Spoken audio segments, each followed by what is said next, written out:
정치카페 테라스. 청취자 여러분 안녕하세요. 정치카페 테라스 마담 이정미입니다. 지난 개편 첫 방송 어떠셨는지요? 이번 개편 비장의 카드가 한 장 더 남아 있습니다. 바로 테라스 L.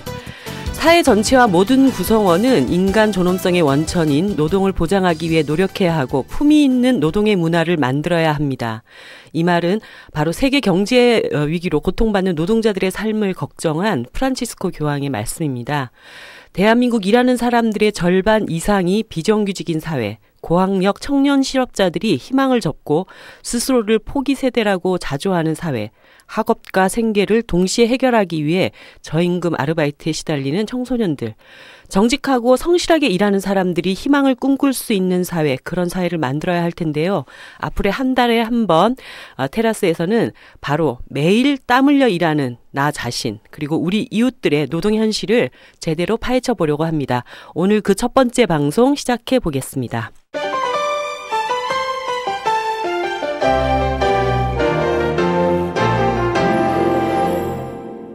예, 저와 함께 한 달에 한 번 테라스 L을 진행하실 분을 먼저 소개해드려야겠네요. 한결의 논설위원이시죠. 그리고 성공회대학교 노동대학 학장이십니다. 지난번 노유진의 정치카페에도 출연해 주셔서 비정규직 문제를 조목조목 짚어주셨던 우리 하종강 선생님 안녕하십니까? 네, 반갑습니다. 네, 선생님과 함께 이 테라스 L을 한 달에 한 번 진행하게 돼서 너무너무 든든합니다. 네. 한결의 논설위원은 제가 예전에 했던 거고요. 지금은 그러니까 전직. 네, 죄송합니다. 그렇습니다. 함께 진행할 분의 이 최근 변화에 대해서 이해하지 못하고 있는 나쁜 마담입니다. 네. 한겨레 신문에 제가 칼럼을 쓰니까 그러게, 아마 그렇게 연결지어 생각한 것 같아요. 예. 네. 어쨌든 선생님과 이제 이 방송을 진행을 하게 됐는데 첫 방송 하시면서 각오의 말씀 어떻게 이 방송을 좀 이끌어 가보겠다. 그 주로 노동 문제를 물론 당연히 이야기해야죠. 네. 그런 노동 문제 그러면 또 사람들은 에이 그거 이렇게 생각하고 특별하고 과격한 내용을 이야기할 거라고 오해하는데 네. 사실은 그냥 직장인들의 문제입니다. 그렇죠. 네. 그 단원고 학생들이 세월호 사건을 겪었잖아요. 네. 근데 어떤 기자가 안산이 대표적인 노동자 밀집 도시여서 그 노동자 밀집도가 울산보다 높다고 그러더라고요. 그리고 단원고는 특히 그 반월 시야공단의 중소기업체에 근무하는 분들이 많이 거주하는 지역이었는데 네. 그래서 어떤 반은 희생한 학생의 부모 중에 노동자가 아닌 사람이 한 명밖에 없었다. 그러길래 그럼 그 한 명 학생의 부모 직업은 뭐였냐 그랬더니 공무원이라고 그러더라고요. 네. 근데 공무원도 노동자거든요, 사실은. 그러니까 노동자에 대해서 얼마나 우리가 좁게 해석하는가 뭐 그런 걸 알 수 있는 일이었고요. 지금 경제활동 인구가 한 2,600만 정도 됩니다. 네. 근데 정부의 통계로 그중에 임금 노동자 수가 한 1,500만 정도 되거든요. 그럼 이제 한국 국민의 거의 대다수는 이제 노동자이거나 그 가족이란 뜻이어서 네. 그냥 임금생활자, 피고용자, 직장인에 관한 문제를 이야기한다 이렇게 생각하시면 되겠어요. 예, 아마 이 방송을 듣는 청취자분들 대부분이 다 직장인들이시고 네. 또 그래서 고용의 문제나 뭐 임금의 문제나 뭐 여러 가지 것들이 또 다 일상사에 걸려 있는 그런 문제이기 때문에 아마 우리 얘기를 하는 거구나 이렇게 편하게 받아주시면 좋을 것 같다는 생각이 들어요. 네. 안 그래도 이제 저를 선생님이 아직도 논설위원인지 착각하게 만들었던 오늘 아침 한겨레 칼럼을 쓰셨던데 지금 벌써 뭐 오늘까지 20명이 사망했고 확진자 162명 그리고 네. 격리자가 지금 1,500명이 넘어가고 있습니다. 메르스 공포가 잦아들지 않고 있는데요.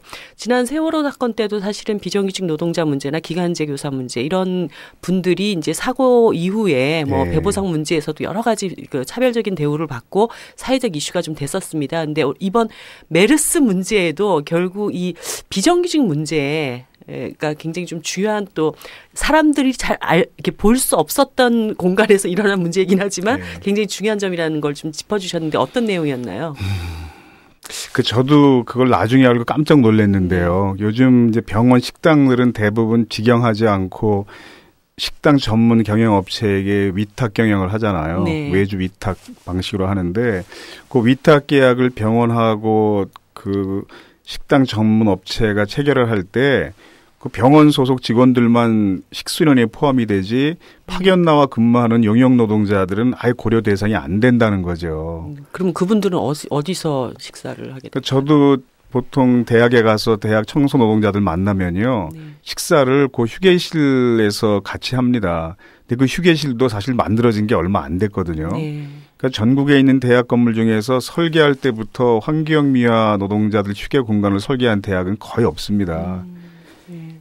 나중에 노동자 만들어지고 열심히 이제 싸워서 조금씩 확보가 된 건데 그러니까 전에 제가 갔던 대학도 이렇게 계단 밑에 이렇게 삼각형으로 네.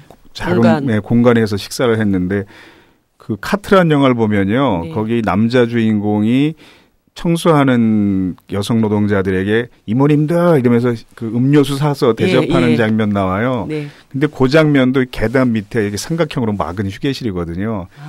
영화 세트지만 실제 그런 휴게실이 있으니까 그대로 만든 겁니다.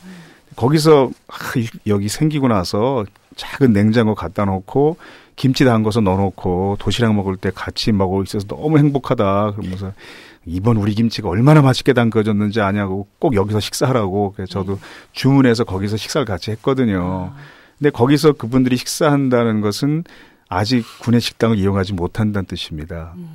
네. 그러니까 사실 밥을 먹는다는 건 가장 기본적인 권리인데 그런 가장 기본적인 권리에서조차 이분들이 소외돼 있으니까 메르스 사태에서는 뭐 거의 속수무책인 거죠. 네.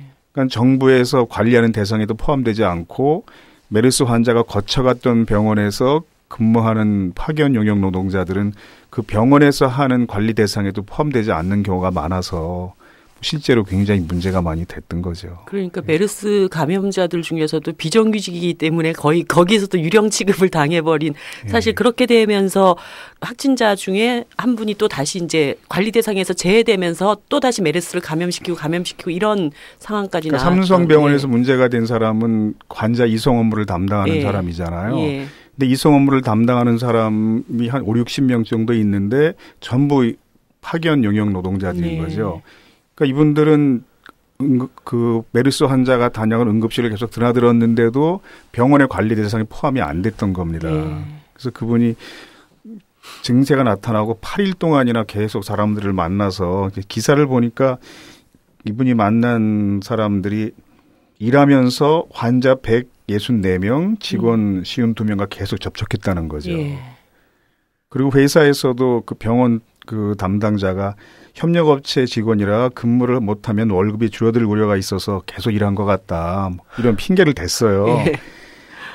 그리고 그 부산에서 두 번째로 감염된 환자 있잖아요. 근데 이 환자들 얘기할 때 꼭 몇 호 환자, 몇 환자 이런 것도 좀 기분이 안 좋아서 제가 그러니까. 이제 그렇게 붙이지는 않았는데 대전의 한 병원에 환자 함께 있다가 감염됐지만 질병관리본부 역학조사에서 아직 대상에 포함되지 않았거든요. 그래서 컴퓨터 업체 외주 관리 직원으로 2주 동안이나 일을 했는데도 관리망에서 빠진 거죠. 그래서 미열하고 설사 증상이 나타나니까 이 환자가 병원하고 약국을 계속 오가면서 742명과 접촉했다. 뭐 이런 기사가 있더라고요. 근데 제가 이걸 연결시켰던 내용은 뭐냐 하면 병원에 입원한 적이 있었는데 제가 거기 간병인하고 청소하는 분이 이렇게 대화하는 걸 내가 얼핏 들었는데 어떤 과장님이 방 청소를 잘했다고 식권 한 장을 주더랍니다. 청소하시는 분에게. 그래서 이분이 병원 식당에 가서 식권 내고 밥을 먹고 있는데 가운 입은 영양사가 오더니 누가 여기서 식사하라고 그랬냐. 우리가 이 병원하고 계약할 때 당신 같은 용역회사 직원은 식수인을 포함이 안 돼 있었다.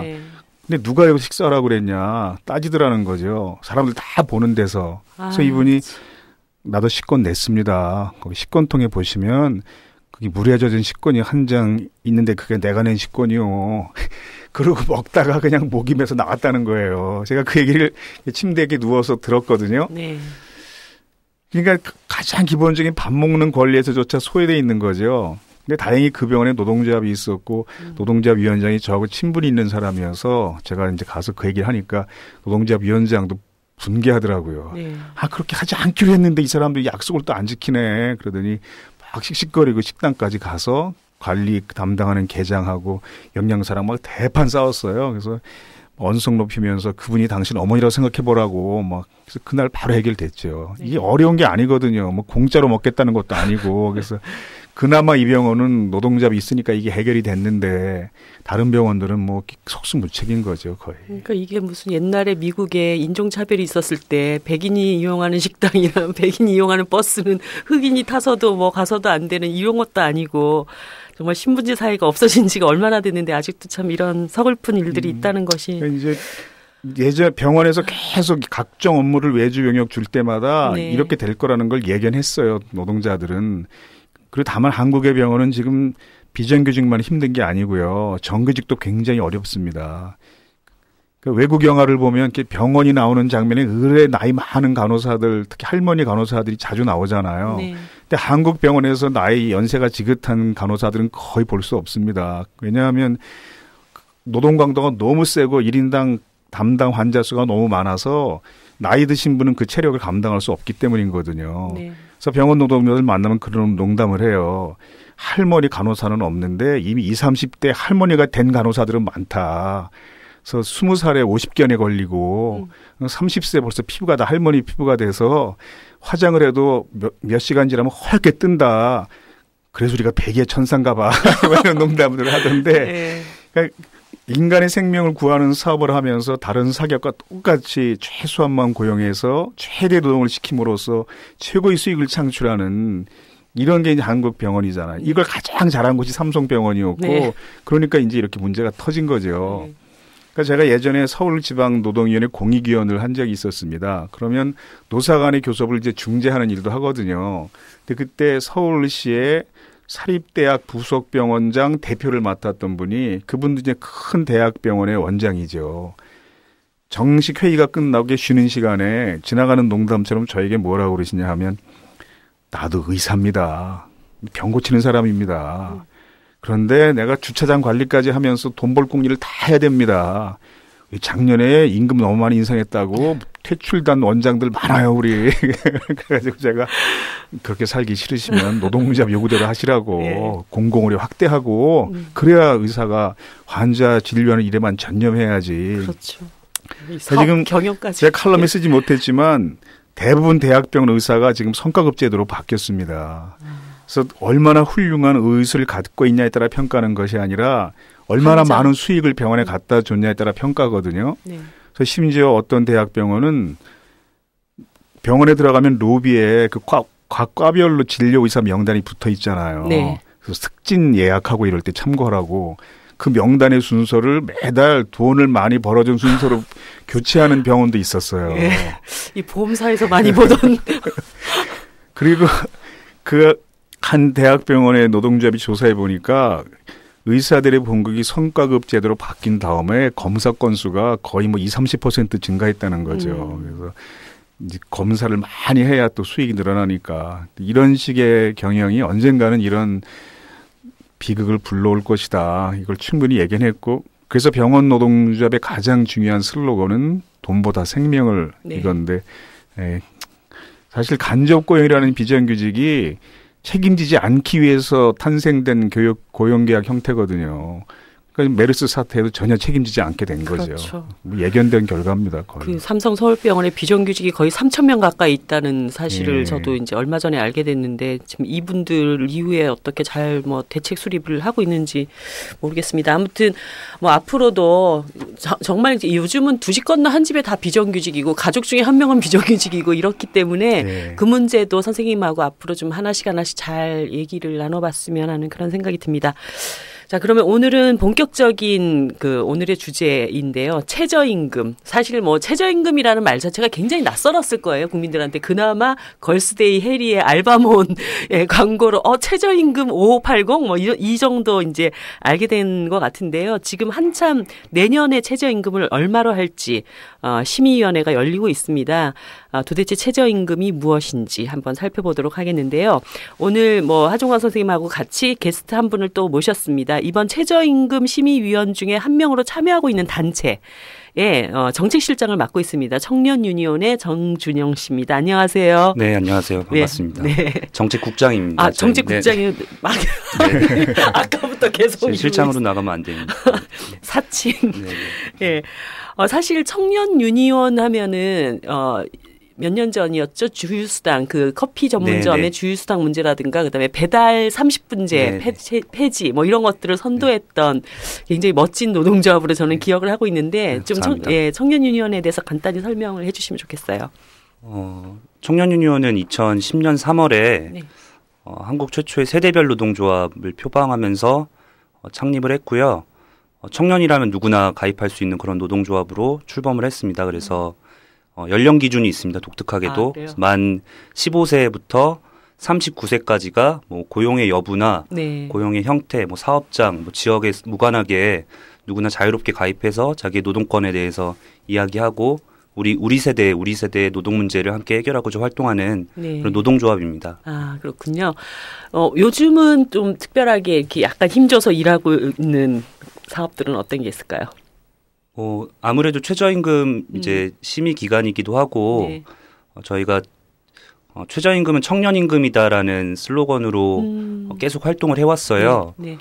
그 활동에 아주 의미 있는 성과라고도 할 수 있는데 이번에는 그 최저임금위원회라는 제도 안의 경기장에 또 이 심의에 참여하는 위원으로 저희 위원장이 참여하게 되면서 좀 그 어느 때보다 예년보다 훨씬 이제 최저임금 인상을 위한 활동에 좀 집중을 하고 있는 상황입니다. 제가 좀 재밌게 봤던 기사가 그 패션 시장에서 소위 열정페이 논란을 네네. 불러일으켰던 뭐 거의 뭐 돈 한 푼 주지 않고 뭐 실습한다는 명목으로 사람들을 부려먹었던 이 땡땡 디자이너의 문제를 제기했던 노동조합이기도 했죠. 네. 예.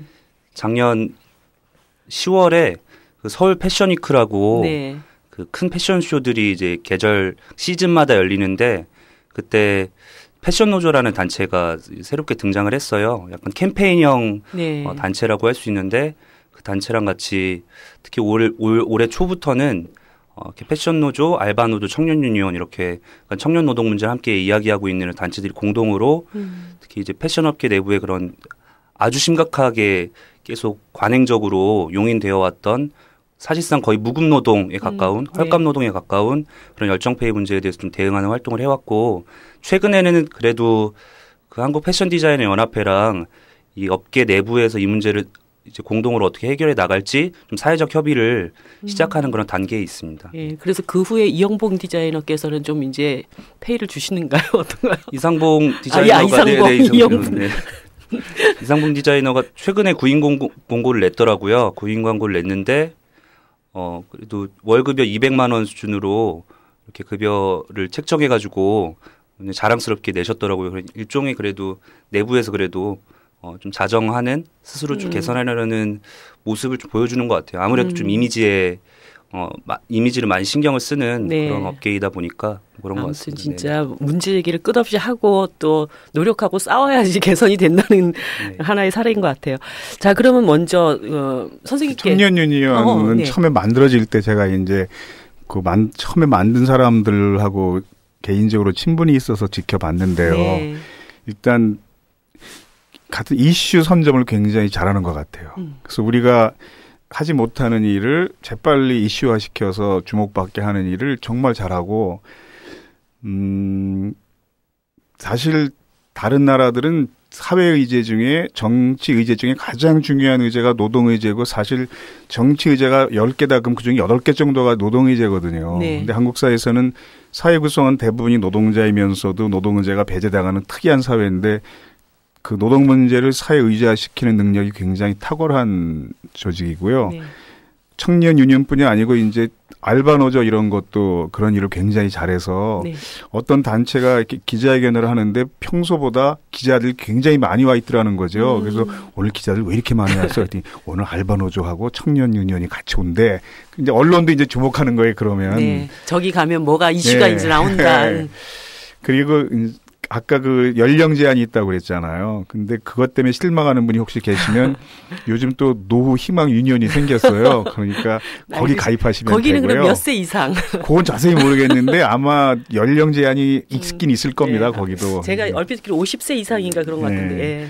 그 사이가 문제네 그러면. 40대 노조를 만들어야 되겠군. 그리고 저처럼 이제 노동조합과 오랫동안 일한 사람은 어떤 느낌이 좀 들었냐 하면 이 유니언이라는 명칭이 사실 노동조합의 영어 표현이잖아요. 네. 그래서 한국 사회에서 노동조합이라는 것에 대한 거부감이 워낙 크니까 아마 노동조합이라는 명칭을 단체 명칭에 사용하지 못한 것 같다.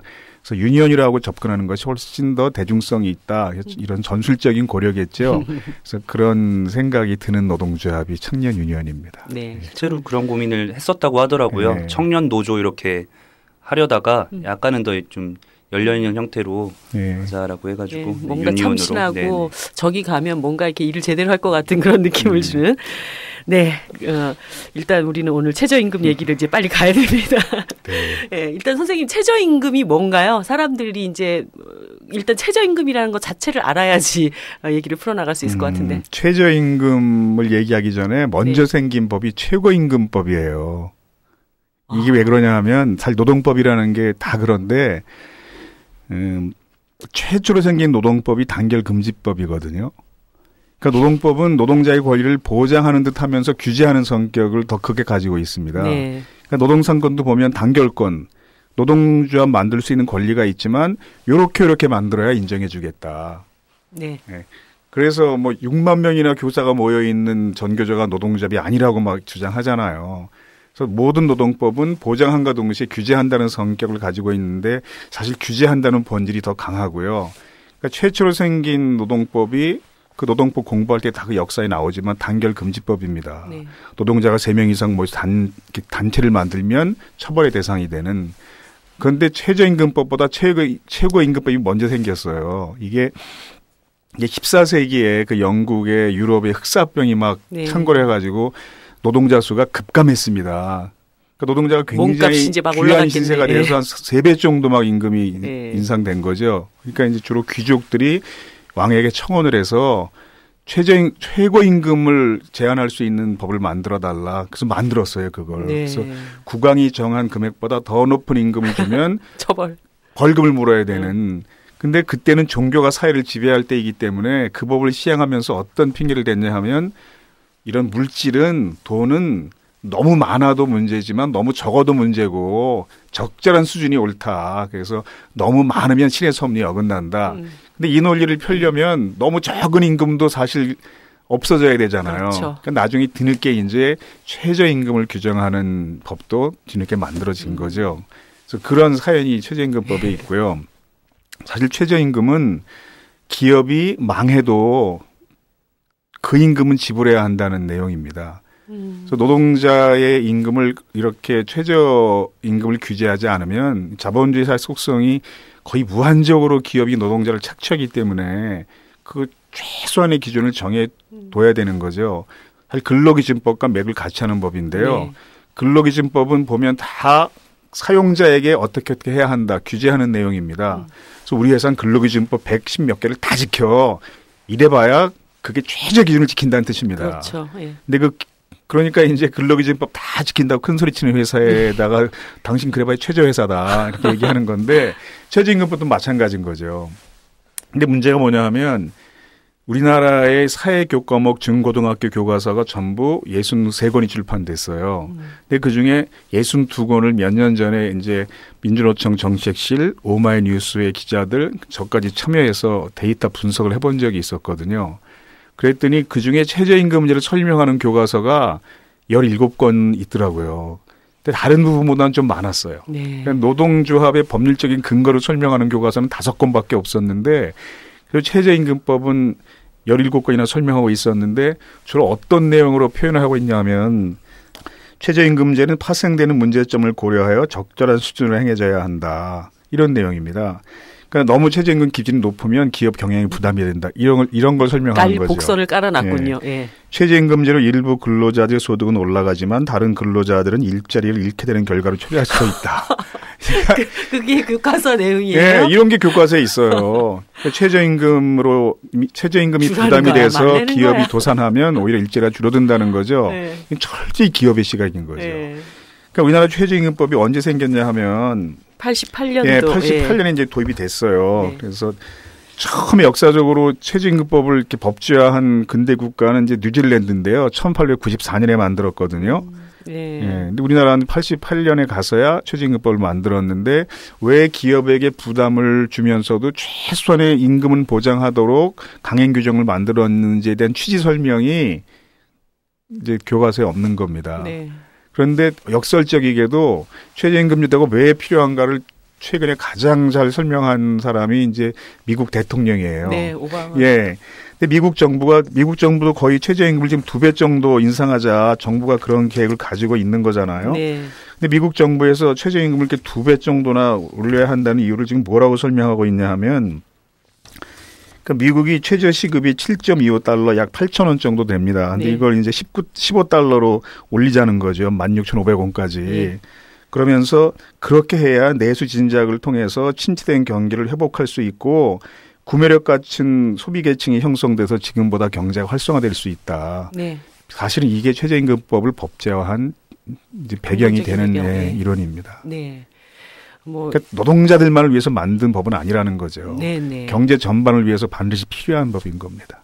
그러니까 특히나 뭐 세계적인 추세가 지금 이 최저임금이 더 올라가야 된다라고 하는 그런 요구들이 각 나라별로 이제 있고 이게 전반적인 세계 경제 위기 때문에 예전에는 뭐 수출을 통해 가지고 먹고 사는 문제, 나라 경제를 해결하는 어떤 국가들에서 이제 더 이상 그런 것으로 활로가 열리지 않으니까 내수 진작을 해야 된다라는 그런 요구들에 상당히 부딪힌 거잖아요. 네. 선생님 말씀대로 뭐 내수가 살아가려면 그 나라 국민들 주머니 지갑이 열려야 되는 뭐 이런 상황이 돼야 되는데 우리가 외환위기를 겪었을 때요. 네. 공익 광고로 몇 개월 동안 나온 공익 광고가 있었는데 그 이경실 씨 있잖아요. 네. 개그우먼. 그분이 나온 공익 광고가 있어요. 검색해 보면 어딘가 있을 텐데 똑똑하게 소비하세요.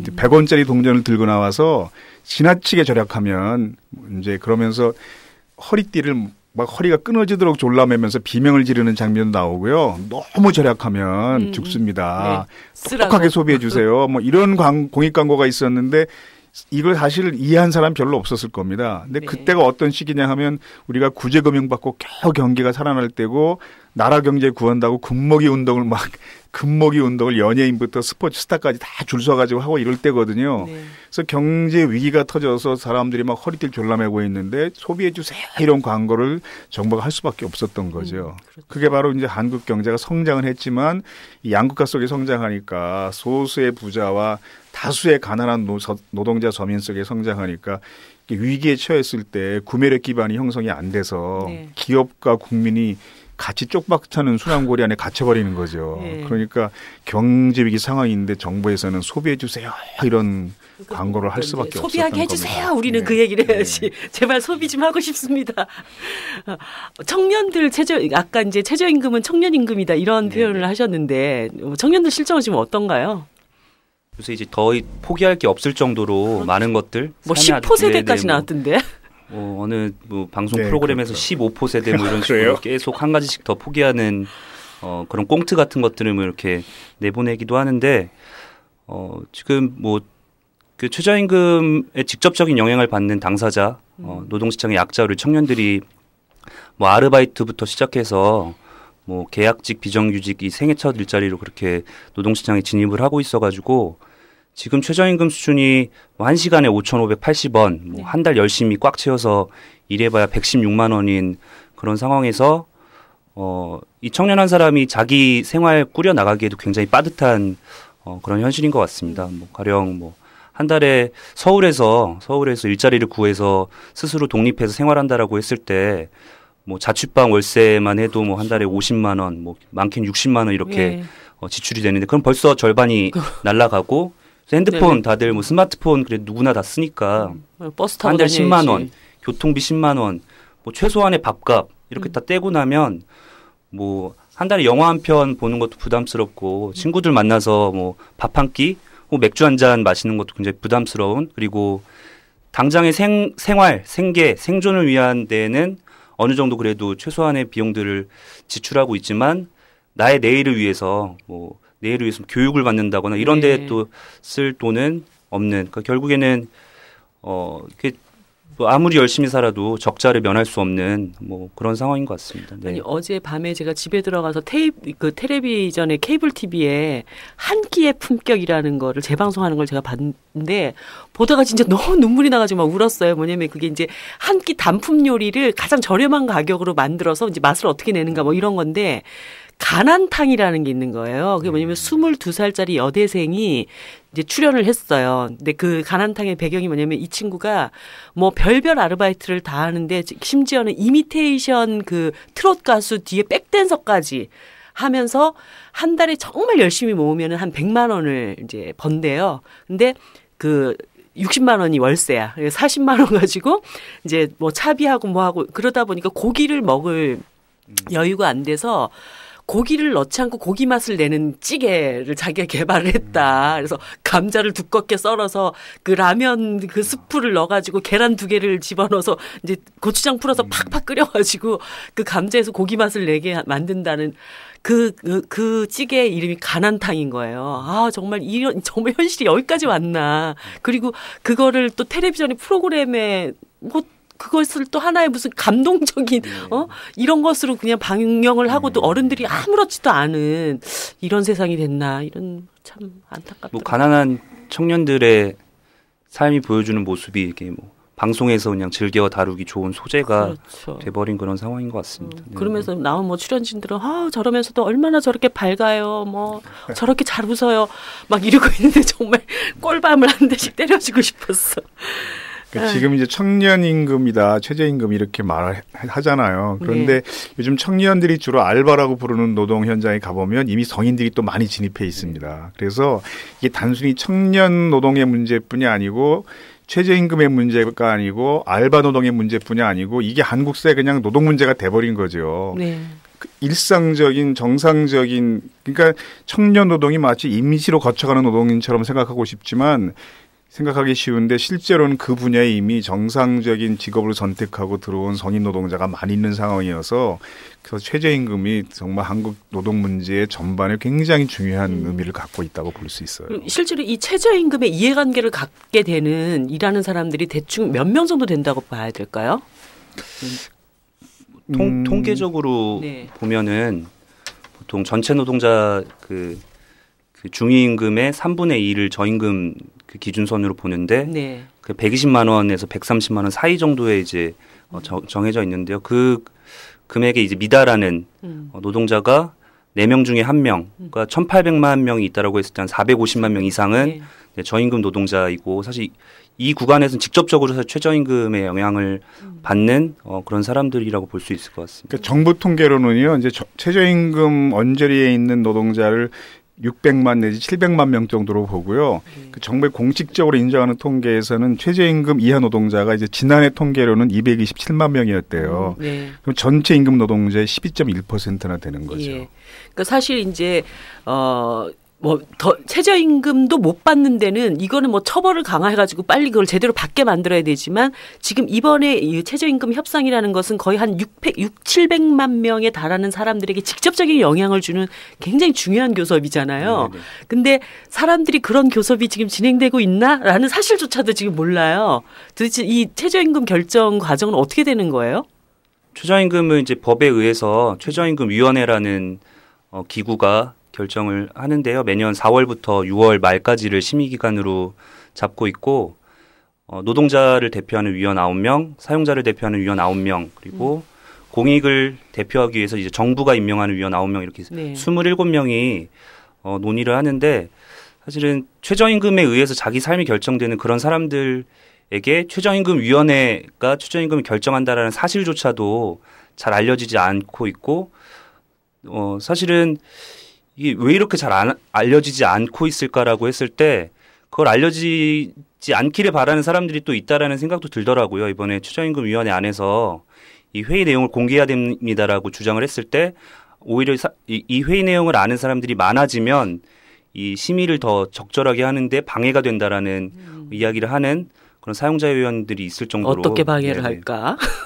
그러니까 가서 어떤 발언이 있었냐면 그렇게 공개적인 회의에서 자기가 참여해가지고 어떤 발언을 했을 때 그러니까 누군가 그걸 듣고 항의 전화를 그렇게 많이 하더라는 거죠. 네. 그러니까 그분은 사용자 위원이었는데 이해관계가 반하는 이해관계가 대립하는 노동자들이 항의 전화를 하기보다도 자기 이제 사용자 측에서 자기 단체에 소속되어 있는 사람들이 그렇게 항의 전화를 많이 하기도 하고 그런 것들이 이제 너무 압박이 된다. 그럼 자기 소신에 의해서 합리적으로 심의에 참여하는 게 아니라 그런 외부의 압력에 의해서 심의에 참여하게 되면 불합리한 뭔가 태도로 임하게 되는 건 아니냐 이런 논리들을 또 펴기도 하더라고요. 그러면서 뭐 신원을 보호해야 된다, 안전을 보장해야 된다, 뭐 이런 식의 얘기까지 나오는 그런 상황이더라고요. 이게 뭐 국가적인 교섭인데 그런 것까지 두려워해서야 어떻게? 복장 가지고 뭐라고는 안 그러던가요?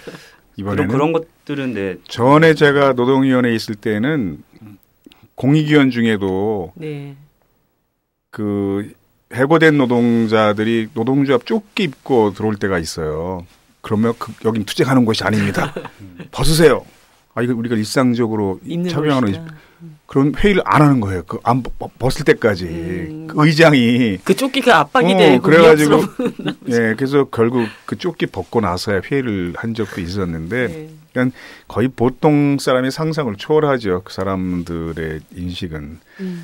그 청년 유니온이 만들어지고 나서 첫 번째 최저임금 심의위원회가 열렸을 때 지금도 기억나는 장면이 그 최저임금 심의위원회 건물 앞에 농성 천막을 쳤어요. 네. 근데 그걸 끝까지 지킨 사람이 대표적으로 두 직종이었는데 한쪽이 청년 유니온의 그 청년 노동자들이었고요. 그리고 또 한쪽은 청소 노동자들, 주로 지하철 청소하는 여성 노동자들, 그 두 노동자들이 비가 오는 날 그 무너져가는 천막을 치면서 끝까지 지켰던 장면이 기억납니다.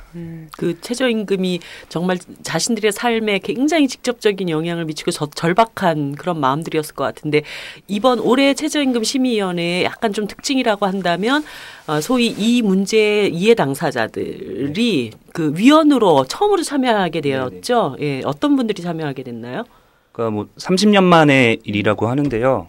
우선 청년을 대표해서 이제 청년유니온의 김민수 위원장이 노동자위원으로 네. 참여를 하게 되었고, 그리고 대형마트의 여성 비정규직 노동자를 대표해서 이제 홈플러스 노동조합 서울본부의 김진숙 네. 본부장님, 그리고 이제 비정규직 노동자들을 대변해가지고 한국 그 비정규 노동센터 이남진 소장님이 이렇게 노동자위원으로, 그러니까 전체 구성에서 세 분이 확실한 당사자성을 어떤 대표하는 그런 이제 역할로 참여를 하게 되셨고, 이건 노동자위원뿐만이 아니라요, 사용자위원회에서도 노동자위원회 이런 대표성이 구성되는 방식이 이렇게 변화되는 것에 대응해서 이렇게 소상공인연합회의 대표, 그리고 뭐 소프트웨어 업체들을 대표하는 그런 사용자위원을 추천하기도 하는데, 이렇게 노사 양측에서 최저임금에 직접적인 영향을 받는 당사자들을 이렇게 추천하고 위촉하는 이런 변화가 있었습니다. 그런 구성의 변화가 약간 좀 최저임금 문제를 좀 더 현실적으로 다룰 수 있는 계기는 될 것 같은데요. 어떤가요?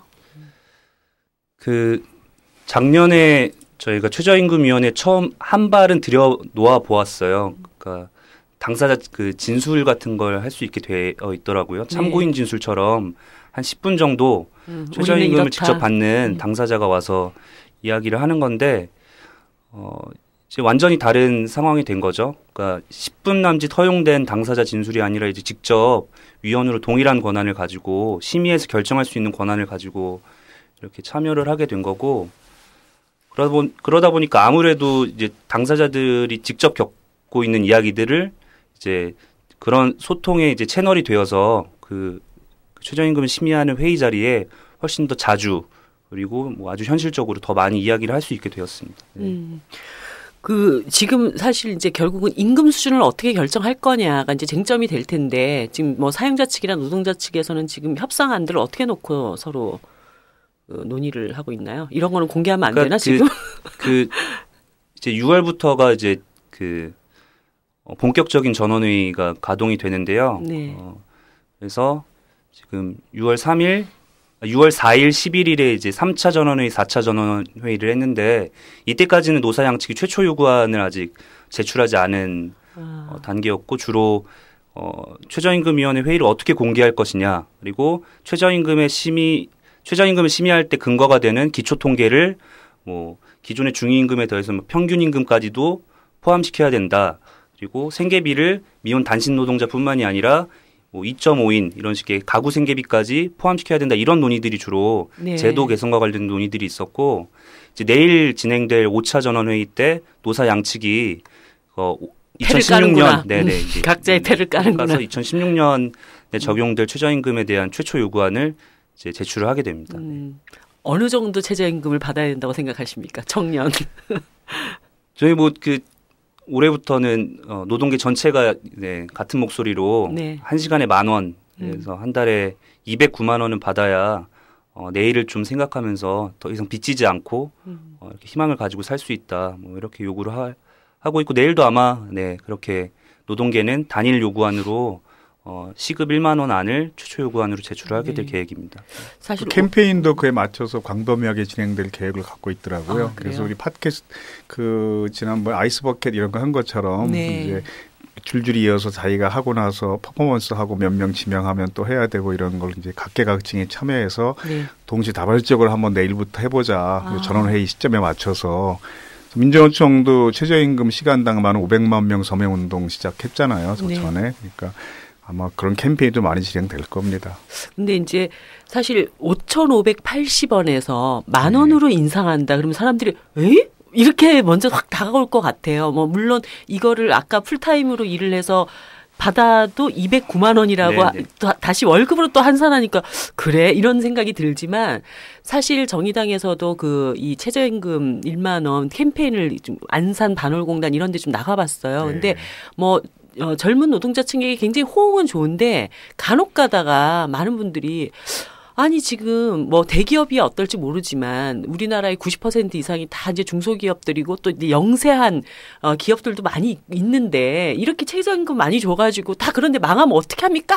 막 이렇게 이제 항의도 굉장히 많이 하세요. 그러니까 아까 이제 전체적인 경제적인 구조에서 뭐 선순환 구조, 그러니까 내수를 진작시켜서 이렇게 경제를 살려야 된다라는 그런 입장에서 뭐 그렇게 생각할 수도 있지만 당장의 기업의 현실이 최저임금 1만 원을 강제할 수 있어라는 그런 질문에는 또 이 요구안을 내놓는 분들의 명확한 어떤 답이 있어야 된다고 보거든요. 소상공인들이 이제 경영자 측 대표단에 포함됐다고 그랬잖아요. 네. 근데 그 사람들이 이제 가진 힘을 경영계에서 본 겁니다.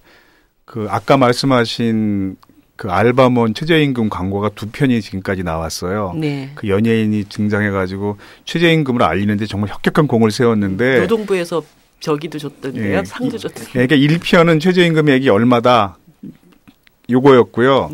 2편이 뭐냐 하면 야근 수당은 1.5배다. 근데 뭐 이거 안 주면 뭐 이런 내용인데 그 소상공인들이 이렇게 모여서 이 회사에 항의하는 바람에요. 두 번째 광고는 지금은 안 나와요. 방송 중단됐잖아요. 이 영세한 업자들을 야근 수당이나 떼어먹는 이런 악덕 사업주로 왜 묘사하냐. 그래서 결국 이 광고는 중단이 됐고 많은 광고주들이 그 회사에서 탈퇴해서 다른 경쟁회사로 사실 옮겼어요. 그러니까 이제 이 사람들의 힘을 본 거죠, 경영계에서. 그러니까 우리가 당사자들을 포함시킨 것처럼 아마 경영자들 쪽에서도 이 사람들을 포함시킨 건데 결론만 얘기하면 그렇습니다. 냉정하게 말하면 그 임금을 감당할 능력이 없는 기업들은 살려나 봐야 우리 경제 유익한 기업들이 아니에요. 그래서 사실 시장에서 도태시키도록 하는 것이 철저한 시장 경제인데 그러니까 그런 무능한 경영자들이 도태돼야 유능한 경영자가 사실 그 자리를 메꾸는 것이거든요.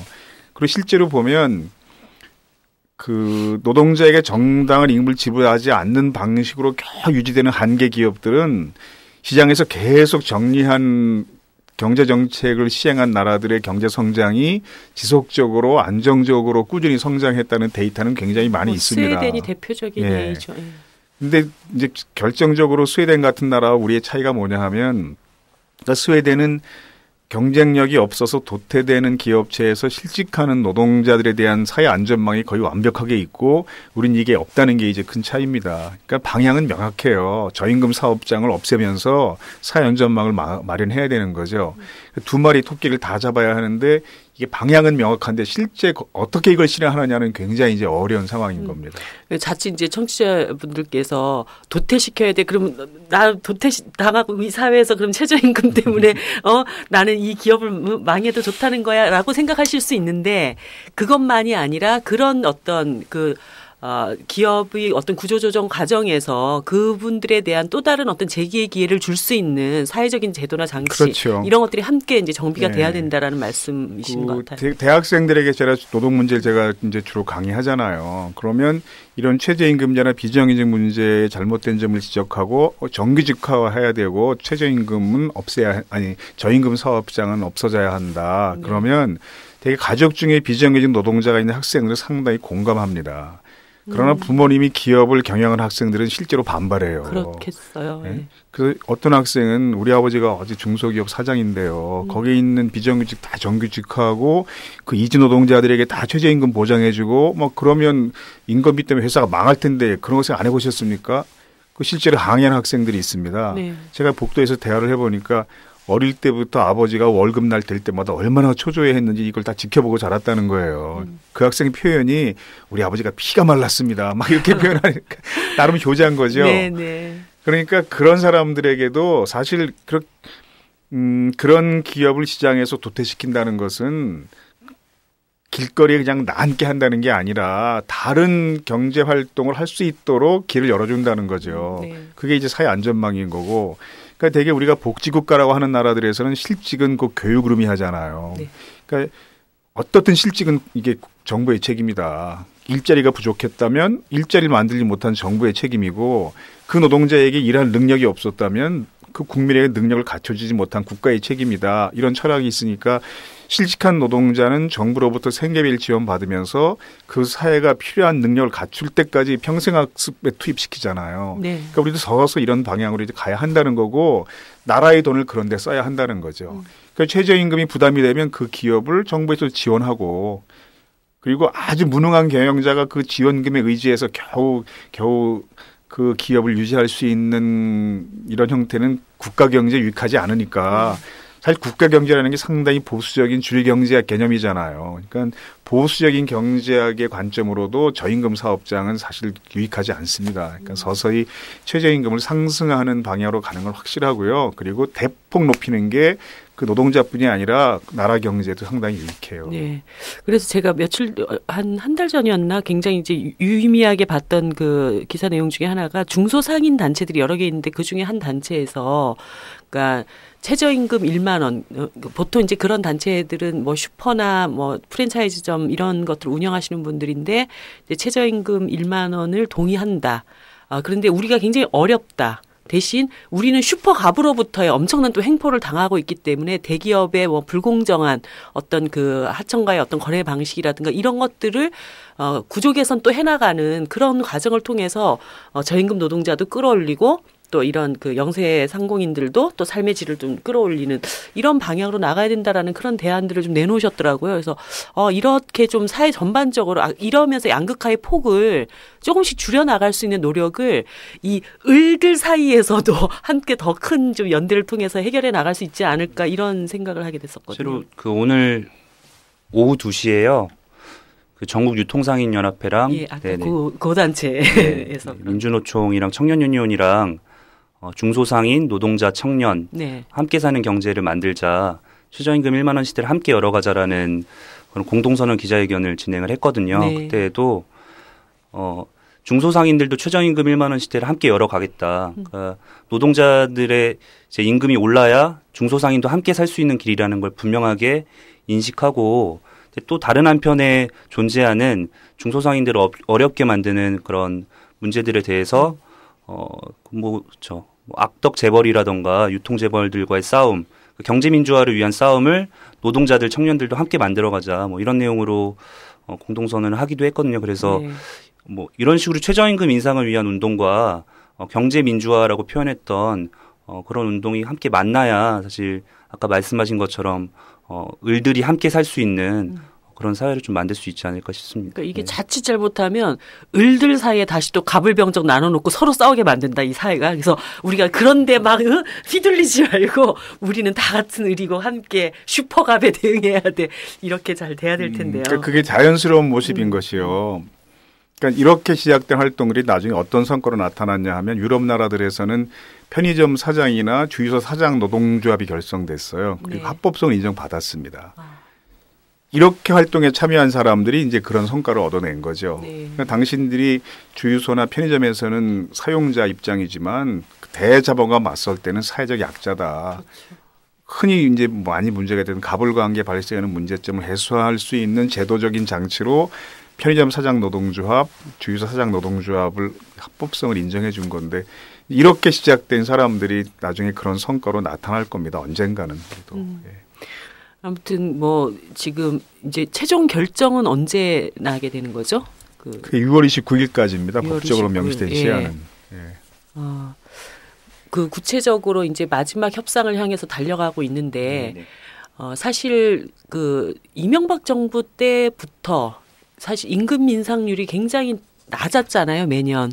그래서 좀 이렇게 이때까지 좀 제대로 인상되지 않았던 사실 물가 상승률이라든가 또 실질적인 경제 성장률 이런 것들도 전혀 이제 쫓아가고 있지 못한 이런 현실에서 최대한 밀린 인상분이라도 우리가 제대로 이렇게 좀 모아내야 될 텐데 이 문제에 대한 이렇게 국민들의 어떤 관심, 참여 이런 것들을 좀 이렇게 불러일으키기 위한 노력들을 어떤 걸 좀 더 하면 좋을까요? 선생님 아까 그 여러 가지 국민들과 함께 이 문제를 확산시켜 나가기 위한 뭐 사업들 이런 것들도 제한이 있다고는 하는데 사실 그걸 제일 잘 해온 단체들이 이제 청년 유니언, 뭐 알바 노조 이런 데니까 뭐 얘기해 보세요. 저희가 지금 타이밍이 굉장히 좋아요, 사실은. 네. 그렇죠.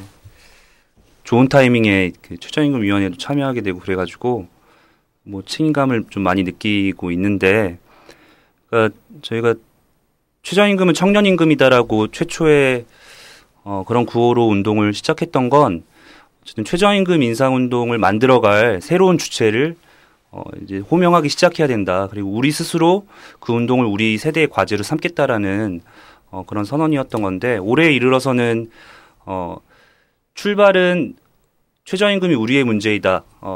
우리의 문제이다라고 시작해서 여성 노동자의 문제이기도 하고 비정규직 노동자, 고령의 노동자 뭐 이런 식으로 계속 확대해 나가다 보면 결국에는 최저임금 우리 모두의 임금이다. 뭐 이런 슬로건을 실제로 사용을 하고 있어요. 그리고 여러 가지 뭐 최근의 분석 같은 것들을 따지고 보면은 최저임금에 직접적 영향을 받는 뭐 5, 600만 명의 저임금 노동자들도 있지만 결국엔 최저임금이 노동시장에 적용되는 준거, 임금 협상의 준거로 또 작용을 하다 보니까 가장 아래에서부터 최저임금을 충분하게 올려주면 이게 연쇄적으로 모든 노동자의 임금을 함께 향상시키는 그런 효과가 이미 실증적으로 드러나고 있다고 하더라고요. 그래서 실제로 최저임금 운동을 국민 임금을 결정하는 국민 임금단체 협상과 같은 그렇죠. 그런 운동으로 만들려면 이런 이야기들을 좀 시작해야 된다. 그래서 최저임금은 딱 누군가의 임금 이런 식으로 생각할 것이 아니라 최저임금이 결국 나의 임금을 결정한다. 이 이해관계를 확대하는 방식의 활동을 계속 해 나가야 하지 않을까 이렇게 생각을 하고 있습니다. 네. 그러니까 오죽하면 이제 기획재정부 장관도 공식적으로 내수 진작을 위해서 빠른 속도로 최저임금을 올릴 수밖에 없는 상황이다. 이렇게 얘기했고 노동부 장관도 소득격차 해소를 강조하면서 최저임금 인상이 필요하다. 이런 얘기를 했는데 제가 요런 관련 일을 40년 가까이 하고 있지만 무슨 부총리가 노동부 장관이 이렇게까지 표현한 건 내가 처음 들어봤거든요. 그러니까 오죽했으면 우리 경제가 지금 얼마나 불황이면 내수 진작이 안 되면 양극화가 심해졌으면 정부에서 이렇게 이야기했을까. 제가 타이밍이 좋다고 얘기한 건 이제 이런 시점인 겁니다. 그리고 전 세계적으로 지금 최저임금을 가장 많이 올리고 있는 시기예요. 그래서 영국도 역사상 최대 폭으로 최저임금을 인상시켰거든요. 그런데도 영국의 이제 언론들이 그래봐야 그렇게 오른 임금이 그 언론에 보니까 이렇게 표현하고 있더라고요. BBC 방송에서는 정부에서는 실질 인상률로 따지면 최대 인상폭이다 이렇게 강조했는데도 먹지도 않고 전기도 안 쓰고 옷도 안 사고 세금도 안 내고 몽땅 저축해도 런던에서 침대 한 개짜리 볼품없는 방 월세다 그 정도야 그 정도면. 네. 근데 한국도 보면 최저임금이 유명 커피 전문점의 커피 한 잔 값밖에 안 되잖아요. 그렇죠. 지금. 그리고 지금 국민연금이라는 개념을 사용했는데 이게 일종의 이제 사회연대 임금이거든요. 그러니까 최저임금이 이렇게 계속 올라가다 보면요. 직종 간의 임금이 거의 균등해지는 효과가 나타나요. 그래서 대기업과 중소기업 그리고 이제 고학력 노동자, 저학력 노동자, 남성 노동자, 여성 노동자들 간의 임금 격차를 줄이는 굉장히 중요한 토대가 될 수 있습니다. 이 최저임금 운동이. 근데 우리 OECD 국가 중에서 이런 임금 격차가 가장 심각한 나라잖아요. 그러니까 예를 들어서 최저임금 이상을 받고 있다고 하더라도 대기업 노동자와 비교해서 현저히 적은 임금 받는 모든 노동자에게 영향을 끼치는 것이 최저임금 제도이기 때문에 최저임금 이상을 받는 직장인도 다 관심을 가질 필요가 있는데 그걸 적극적으로 여러 가지 방식을 통해서 알려야 되겠죠. 저희는 이걸 청년 일자리 문제랑도 좀 연관지어서 충분하게 최저임금 인상의 필요성을 이야기할 수 있다라는 생각들을 좀 하고 있어요. 그러니까 정부가 오늘도 그 노동시장 개혁 추진 방안을 발표하면서 결국에는 상위 일자리의 임금을 삭감하는 그 돈으로 청년을 신규 채용할 수 있다. 그러면 뭐 고용보조금을 뭐 연간 그 매칭되는 한 쌍에 뭐 1,080만 원을 지원하겠다 이런 방안들을 발표를 했는데 실제로 그 내용을 살펴보면 정규직 노동자들 특히 공공부문의 정규직 노동자들의 임금을 삭감한다라는 것 말고는 실제로 이게 청년의 신규 채용으로 이어질 수 있는지 여기서 창출되는 새로운 일자리 질이 어떠한지 이런 것들에 대해서는 굉장히 불명확한 그런 상황이거든요. 그랬을 때 이 노동시장 구조개혁을 추진하면서 청년을 핑계대는 청년 일자리를 만들기 위함이다라고 이야기하는 정부의 모습을 지켜보면서 저희가 고민하는 건 그런 상위 일자리의 이 수준을 깎아내리는 형태로 고용을 더 불안하게 만들고, 그러니까 저성과자를 더 쉽게 퇴출할 수 있게 하고,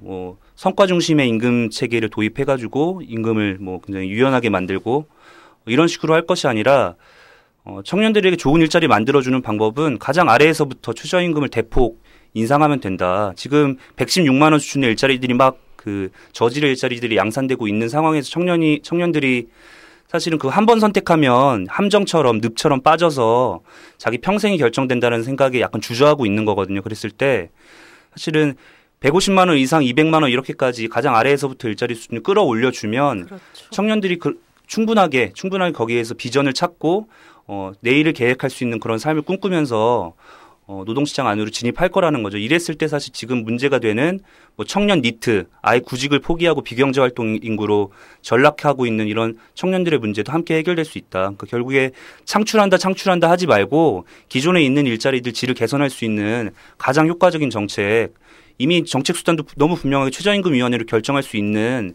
그 최저임금 대폭 인상하자 이런 이야기들 좀 하고 있습니다. 네. 그러니까 사실 뭐 많은 분들이 최저임금 문제를 아직도 뭐 청년 아르바이트생들 혹은 이제 그 여성 비정규직 노동자들의 문제 이렇게만 이제 보고 계실 수도 있는데 전혀 그런 문제가 아니다라는 거. 이것이 전반적인 한국 사회 경제 구조를 정말 이렇게 제대로 작동시키게 만들고 정부가 그토록 얘기하는 경제를 살리는 어떤 지름길로 가는 문제라는 것을 좀 다시 한번 이렇게 우리가 생각을 해볼 수 있게 된 것 같아요. 그래서 뭐 중소상인, 뭐 중소상공인들 그리고 뭐 전반적인 그 경제 구조 이런 것들을 좀 이렇게 재편해 나가는 과정 속에서 좀 전체 대한민국의 삶의 질을 조금 정말 뿅아리 눈물만큼 아닙니까? 그만큼 좀 업그레이드 시키는 그런 일로 좀 관심을 가져주십사 하는 그런 생각이 듭니다. 뭐 이제 마지막으로 두 분께서 6월 29일 날 모든 것이 좀 결정이 된다고 하는데 우리 청취자 여러분들께 최저임금 문제 관련돼서 뭔가 함께 이렇게 마음을 모을 수 있는 실천 활동이나 이런 것들이 있으면 좀 제안해 보실 만한 내용이 있으면 얘기를 하면 좀 마무리를 해볼까 하거든요. 선생님 좀 어떻게 이 문제에 대해서 어떻게 관심을 좀 더? 저는 이제 요청을 받아서요. 요 그 캠페인을 스타트하는 인원에 좀 포함 선생님이 네, 1번 저도 참여해달라. 1번이 몇 명 있어요. 네. 처음 스타트를 누구셔요? 있어요. 그래가지고 이제 이건 아직 비밀? 비공개? 아니요, 있는데 내가 외우질 못해요. 내가 문건은 받았는데 네, 네. 그래서 내일부터 스타트 할 거고요. 네. 그러면 이제 열심히 많이 참여해서 네. 기하급수로 늘길 바라고요. 그 다음에 이제 우리나라가 단군일의 경제가 가장 잘 나갔다고 자랑하던 그 시기에 보면 총소득이나 가계소득이나 기업소득 증가율이 거의 같았어요. 근데 지금 최근 몇 년 동안은 총소득이나 가계소득보다 기업소득 증가율은 너무 지나치게 높아지고 있거든요. 네. 그러니까 지금 한국의 기업이 최저임금 감당할 능력은 충분히 됩니다.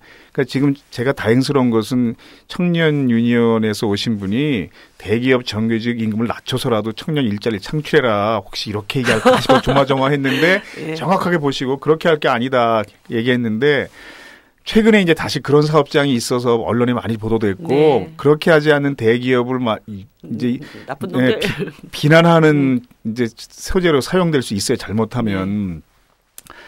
근데 지금 보면 대기업이 엄청난 초과 이윤을 그 낮은 협력업체 중소기업과 나누는 방식이 오히려 옳지 대기업 노동자 임금을 낮추는 건 사실 옳지 않은 방식이거든요. 그래서 예전에 정운찬 씨가 동반성장위원회 위원장 할 때 대기업 초과 이윤만 협력업체와 나누자 이랬다가 재벌 회장한테 뭐 이게 공산주의냐 지금 이런 말을 들었잖아요.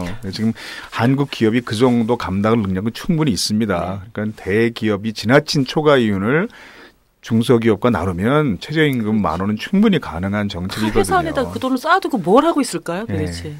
그래서 지금 한국이 현금 보유율이 사상 최고잖아요. 그러니까요. 네. 네. 우리 청년들에게. 네. 저는 그 최저임금을 대폭 인상하는 게 결국에는 한 번도 제대로 교정되지 못한 우리 사회 불평등을 바로잡는 가장 효과적이고 좋은 출발점이라고 생각을 하고요. 특히나 일하는 사람들이 1시간 일해서 받는 그 노동의 대가, 그 가치에 대해서 지금까지 사실은 빼앗겨 왔던 몫을 되찾아가는 아까 뭐 교수님이 말씀해 주신 것처럼 기업의 소득으로 다 이제 이윤이 배분됐던 몫을 다시 가져와야 될 때라고 생각을 하고 그 과정에서 최저임금 1만 원이 주는 상상력, 그러니까 새로운 삶이 가능하다라는 그런 상상력을 함께 좀 가져봤으면 좋겠고, 근데 그게 가능하려면 이렇게 메르스 공포가 확산되는 와중에도 그리고 매일매일의 바쁜 삶에 치여서 이렇게 우리가 뭐 이 사회 문제, 나의 삶을 결정하는 문제임에도 관심 갖기 어려운 그런 와중에도 최저임금 누군가가 계속 결정을 해왔다 매년. 네. 누군가 결정했기 때문에 매년 1월 1일부터 적용되는 최저임금이 1시간에 얼마 이런 식으로 결정되었다라는 사실을 좀 많이들 알아야 된다. 그래서 네. 주변에 요새 최저임금 결정하고 있대. 내년에 1시간 일하면 최소한 얼마는 받아야 하는데 뭐 이건 얼마가 돼야 될까? 뭐 이런 이야기들을 다소 뭐 이렇게 최저임금과 관련된 견해는 다양하더라도 이야기를 시작해야 시끄러워지고 소란스러워지고 그런 이야기들이 결국에는 최저임금을 결정하는 회의장 안으로 네. 전달이 되어서 최저임금을 대폭 인상해야 한다라는 그런 압력이 되지 않을까. 그렇게 되면은 어쨌든 노동자 의원들이 내일 이제 최초 요구안을 1만 원으로 제기할 텐데 올해 싸움의 결과로 1시간에 얼마 이건 결정이 되겠지만 이거는 매년 계속 싸워 나가야 될 그런 문제이기도 하니까 이렇게 특히 박근혜 정부에서의 3년 이제 또 남아 있는데 네. 이렇게 계속 관심 가져주시고 각자의 삶의 공간에서 할 수 있는 것들 아주 작은 것들 뭐 1만 원을 위한 서명 운동이라던가 이런 것들에 동참해 주셨으면 좋겠습니다. 네. 내일 이 방송이 나가고 난 다음부터 막 시끌시끌 최저임금이 뭐야? 막 여기저기서 소리가 막 들릴 수 있도록 그렇게 되면 참 좋겠네요. 이 국회에 있는 사람들 중에 여전히 최저임금 인상을 반대하는 분들에게 이것을 말하고 싶다. 만약 여러분들이 풀타임으로 일하면서 1년에 15,000불도 안 되는 돈으로 가족을 부양할 수 있다고 진심으로 믿는다면 그렇게 해보라. 그렇지 않다면 성실하게 일하는 수백만의 사람들의 임금을 올리는 데 투표해야 한다. 우리 정부가 항상 이렇게 저런 나라처럼 돼야 돼 라고 생각하는 미국 대통령께서 올 초에 한 신년 연설 내용입니다. 우리 정부도 정말 오바마 대통령과 함께 발맞춰서 최저임금 인상 시대로 나아가기를 바라며 오늘 1시간 넘게 두 분 너무너무 감사했습니다. 네, 수고하셨습니다. 네, 고맙습니다. 네.